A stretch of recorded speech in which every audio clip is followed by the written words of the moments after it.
Nagsimula ito noong magsara ang aming pabrikang pinagtatrabahuhan. Wala akong hanap buhay. Kaya naisipang naming magduglog.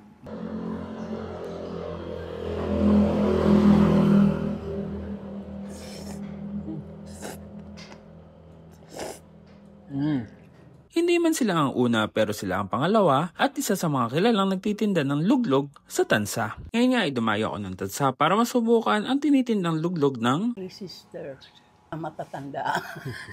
Nagsimula nga ang kanilang luglugan dahil Simula ito noong magsara ang aming pabrikang pinagtatrabahuhan. Wala akong hanap buhay.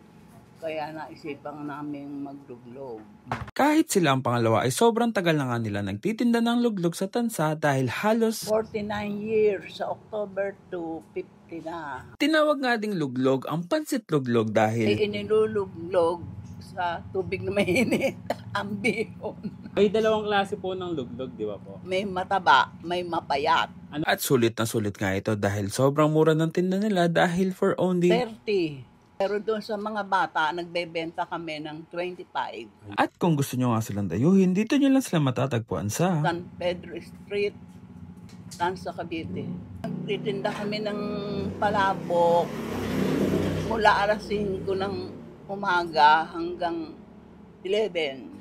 Kaya naman tara, samahan nyo ako at tikman natin ang isa sa mga legendary na pansit luglog dito sa Tansa, Cavite. So mga box, una nating titikman bago natin subukan yung pansit luglog ng 3 Sisters. Ito yung isa sa mga binabalik-balik ang agahan talaga dito. So meron tayo ditong panderasyon, ayan. Meron din tayong kasilyo o kesong puti.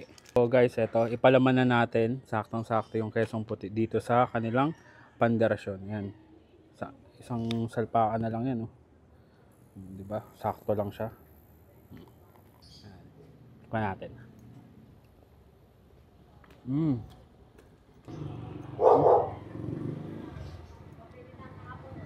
Makeso talaga siya. Nandun yung lasa ng keso. Pero ito medyo may alat. Nandun yung alat ng lasa. Pero ang sarap. Ang sarap na palaman. Siguro ito yung isa sa paboritong palaman. At saka agahan dito sa Tansa. Bagay na bagay ito dun sa sa kanilang pansit luglog. Ito yung talagang kilalang pansit dito at ito nga yung pansit luglog. So ito ang pinuntahan natin dito ito yung pangalawa sa pinakamatagal na nagtitinda ng luglog dito sa Tansa. So yung gantong order mga box 30 pesos lang. Ayan.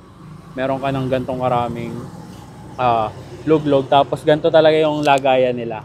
Sa dahon lang na may papel. Tapos pag mga bata o mga estudyante, yan, nagbebenta naman daw sila ng tagta 25. Man natin to guys.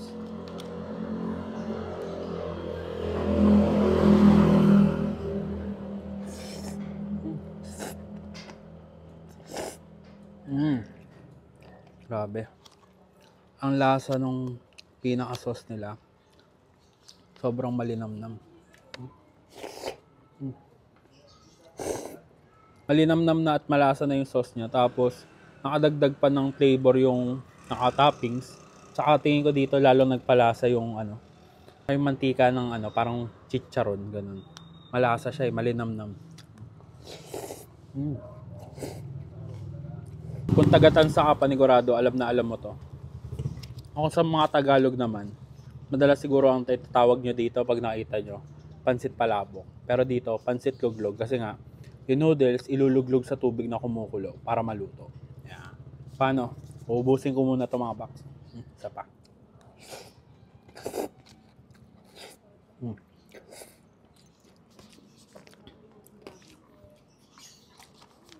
Ubusin ko muna to. And kung gusto nyo masubukan, ayan, dayuhin nyo na sila dito sa may 096. Ayan, 096 Poblacion 3, Tansa, Cavite. Malapit lang sila sa bayan ng Tansa.